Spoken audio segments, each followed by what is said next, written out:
One of the ways that Khadra Project started is we met a girl. This girl was a very smart girl. She was your average Somali girl with skirts and hijab on, but was drunk and wanted a couple of money to buy some food, a couple of dollars. And I asked her why, and why are you drunk? Why are you doing this? And she said, you don't understand if I told you so. So instead of asking me, why don't you just give me the money? And I said, well, I would like to know before I give you my money. And she said she had no place to sleep. She slept on stairs. She has no family members. She was brought into this country. The family that she came with kicked her out because they didn't like her lifestyle, because she wanted just to be a kid. She wanted to go to movies and wanted to go to parties and wanted to be a normal Somali American kid. But the family did not understand the girl, so they decided to kick her out. So I don't think that her selling her body did matter, because she didn't have anything to eat, and that was priority to her. And I didn't want my daughter to see that, and I didn't want my daughter to fight a battle that I can fight today. So we, as the Khadra Project, decided to say that we want to create a safe house for these girls who have no family, no choices in life, so they don't have to sell their body, and say that we can give you the way out, and we can give you a life that you have dreamt. And and we can't do it ourselves. We can't do it without our community, and we can't do it without our people. And I always say that I know I came from a rich culture, magnificent religion, but we're here. And people always say this, our kids was raised by a village, where we're not in that village anymore.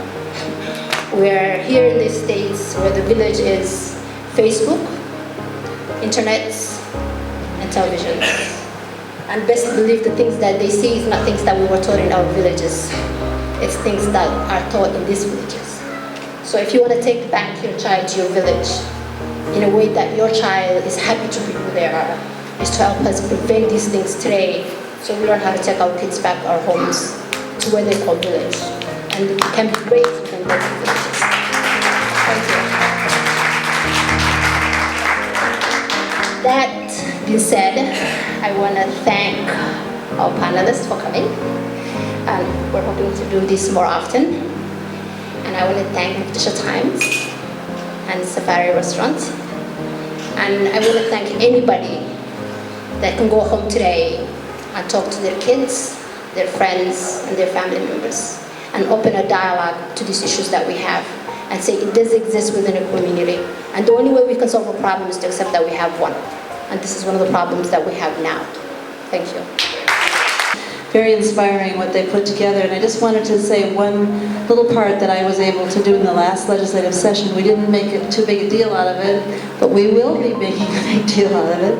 And what it is the Khadra Project brought to me the idea that there should be a safe house for trafficked girls and women, and particularly in the Somali and East African community. And guess what? We snuck it into a bill. It's not specifically for any cultural community, but it is put in as a priority to the Minnesota Housing Finance Agency. So the neat thing that happened when we met with the Khadras, we met with people from the American Indian movement, African American community, Latino community. I think what we can look forward to now is there will be a safe house started. I would think this is in the bonding bill, so it means construction or rehabilitation of a facility, of a building.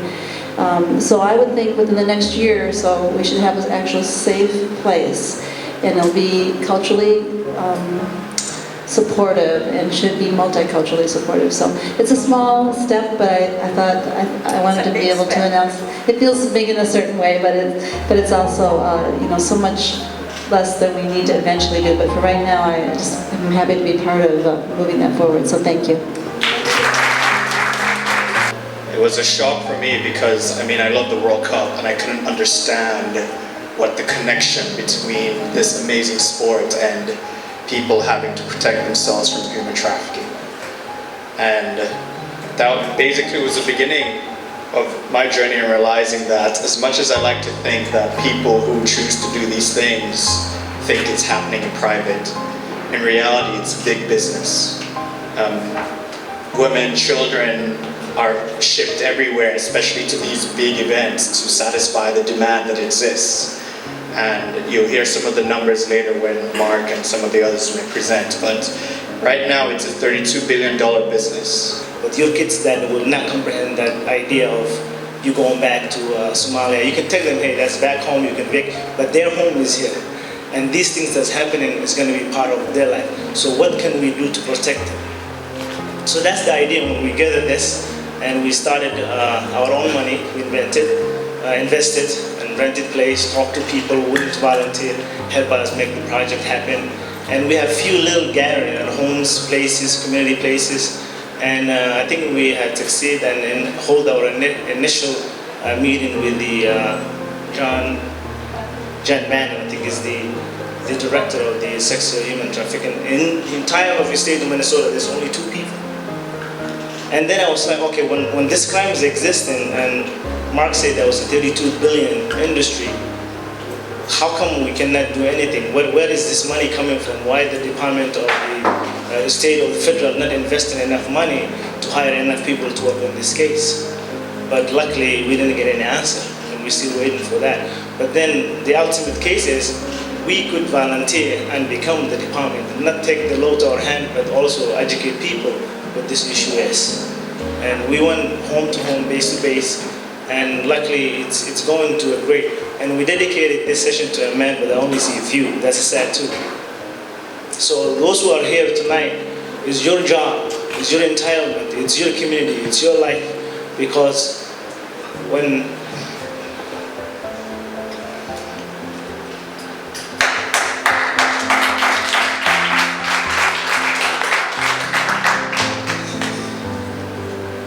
I ran across a young lady who has been in this kind of environment for quite some time in her life, and even gained children to that process, who was in a shelter a few years back. And the option that he sees in our community, in the entire world, was for her to see, the only way I can think is to die. And that's the way I can see that I can live better in a death than living in this moment in life. So it takes us back to you may not feel because it's not happening to you. But like, what was your name? Sue. Sue said it happens every backyard, and that's true. As we speak and sit here, it's happening. And some of us, we know, it's our friends that we trust. It starts as enjoyment, it starts as entertainment, but it has a level that it takes you deeper, and then there's no point of return. So if you see things like that, there is many aspects you can see, and also sexual exploitation is everywhere. You look at the internet, you look TV. If you're buying a car, there's a woman who's advertising that's naked. It's there. And the media is promoting, businesses are promoting, but on the other hand, that's what you want to fight for it. That's what you want to do for it. That's what you want to see. If you see someone that is in the hands of a danger, heading that path of life, you can stop them, talk to them, get to know them. Best estimate is about 27 million people at any given time across the world are enslaved by human trafficking. Again, that number is very, very old. We believe it's a very conservative number. Estimates of prostitutes in the world are about 40 million, but in almost every study that's ever been shown, something like 80 to 90% of all prostitutes say they want to escape. They would get out if they could. So, it's a very big number. Something like $300 billion in the world is spent on prostitution. So to think that human trafficking represents 10% of that, again, you can see is pretty conservative at best. We believe that this problem is truly much, much larger than even these numbers. Often it's quoted that about 1 million children across the world are part of human trafficking victims. It's interesting because the government of India a few years back said that just in the country of India alone, there's 1.2 million children. Does it make sense to anyone that all of the children trafficked in the world happen to be in India? Would it make sense that the Indian government is maybe bragging? Somehow they want credit for all the trafficking victims? No, it makes no sense at all. So I think it's easy to see that some of these numbers are just way larger than what we think. If you're tired of big numbers, I have some small numbers for you. The average age in the US of a traffic victim entering in is 13 years old. The average age in the world is 11 years old. That's how we all feeling, and that's how it is happening, and that's what we need you guys to help us. And if you see anywhere it's happening, please contact us. You can contact St. Paul Police, Minneapolis Police. Minneapolis Police now they have somebody. They have actually hired somebody that was working on human trafficking, Sergeant Snyder. So he will be working with us. Hopefully, we're trying to build that relationship and working with us.